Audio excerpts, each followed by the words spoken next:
Oh, that was easy.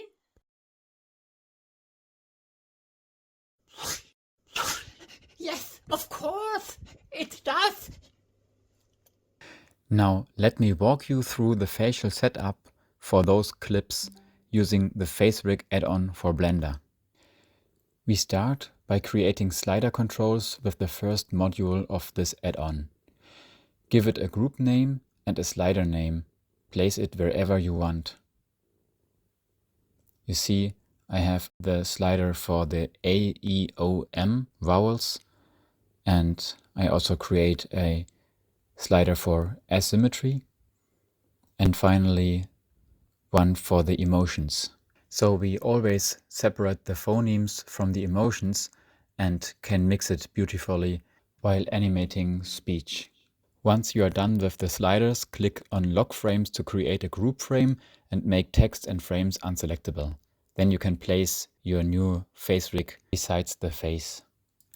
All the sliders can move freely within their frames.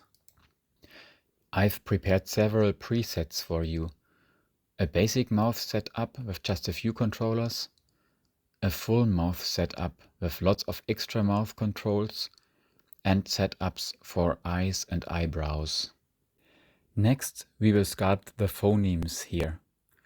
First, we need an A, which is mainly driven by the jawbone. Since it doesn't look very pretty, we will give it an additional blend shape for the opening. Then we will also need an E and an O, both neutral without emotions, and finally emotions up and down, which will mix in very beautifully into the other shapes. For the A vowel, I open the mouth a bit to see better. The E vowel must be neutral, so no raising or lowering the mouth corners. Make sure that the shapes always influence the whole face. So an O shape will stretch the whole face, the emotion up will raise the cheeks, and the emotion down will lower lots of skin of the face. Now we link the shapes to our sliders. First we pick the mesh. You see all the available shapes which we map to the corresponding sliders.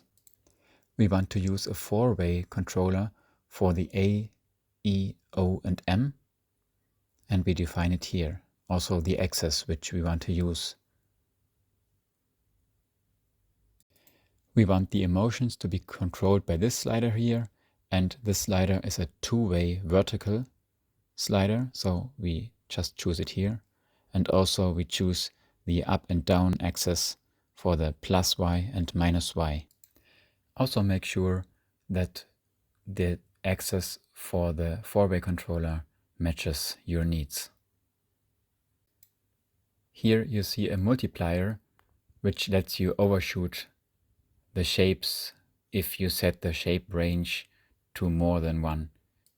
Usually a shape goes from 0 to 1, but you can also overshoot it to 2, and if you have the multiplier, the range of the slider will just go beyond the 1, and you can have overshoot in your shapes.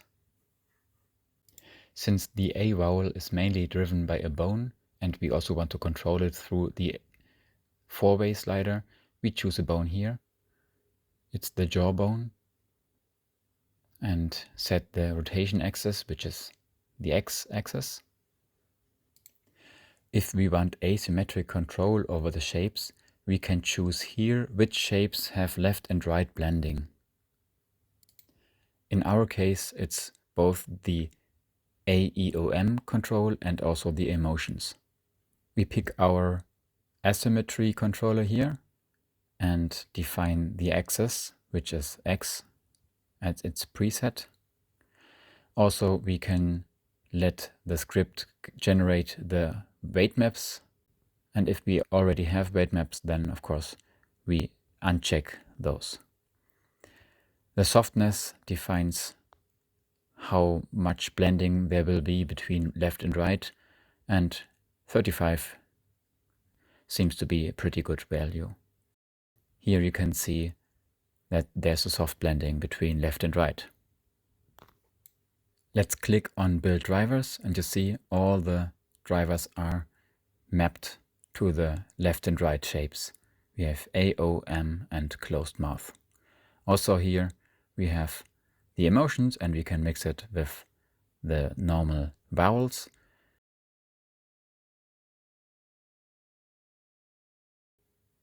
And with the asymmetry, you can have the shapes only on one side.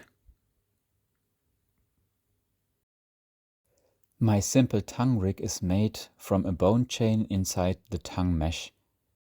In this special section of the add-on, you can set up a tongue or a tail rig and control it with 1 or 2 sliders. Let's build 2 sliders, a 4-way and a vertical 2-way for the counter rotation of the tongue tip. First, I pick my tongue armature and the first bone of the chain, which shall be controlled by the slider. Next, I choose the 4-way slider. Check the scale if you want to use bone scaling for lengthening or shortening the tongue. I pick the secondary controller for the tongue tip and define how many bones will be influenced by it. I choose 3 bones. Click on Scan Chain and you can define the fall off of the slider influence. You can either choose bone by bone or use the preset, so you have an equal fall off. It's time to build the drivers and test our tongue rig. Here I demonstrate different influences. Click on Reapply Ramp to go back to the equal fall off. And here you see the scaling of the bone to lengthening the tongue in action.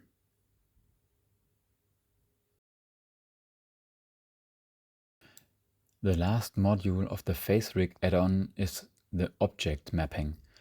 We can control any location, rotation or scale axis of an object or bone with our sliders.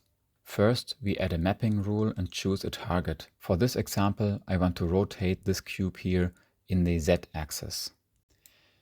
I pick my 4-way controller and define the X-axis. Click on Build Drivers.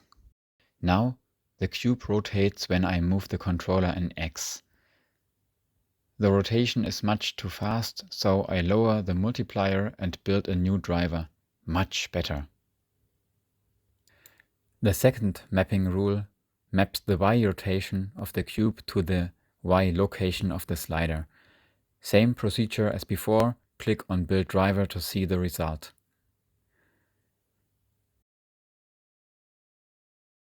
The small controller here may control the X movement of the controller. Did you see the cube jump to the X0 value? That's because the slider starts with 0. To avoid that, we can click on Keep Offset and the slider values will be added to the current local position of the cube. Again, we play with the multiplier and then the cube moves just the way we want. Here is another quick example. You can control several objects with one controller. Since asymmetry is possible, a use case could be a cartoony eye blink like this.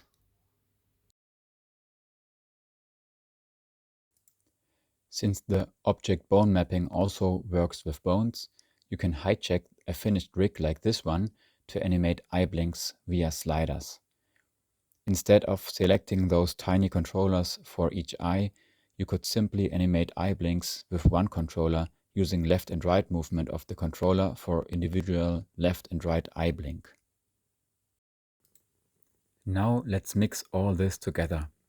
For the eye squeeze, I want to control a blend shape and the lower eyelid bone with a 3-way slider. For a better overview, I deactivate the old rules here. No worries, this won't delete the rules, they simply won't be calculated next time I build drivers. First, I sculpt a nice squashy squeeze shape and map it in the shape linking module to the three-way controller. For asymmetry, I again choose the same controller, this time the x-axis. In bone mapping, I generate two new mapping rules for the lower eyelid bones, also linking to the three-way controller with asymmetry on the x-axis.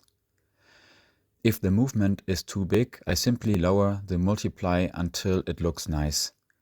Now we control a bone and a blend shape with one three-way controller.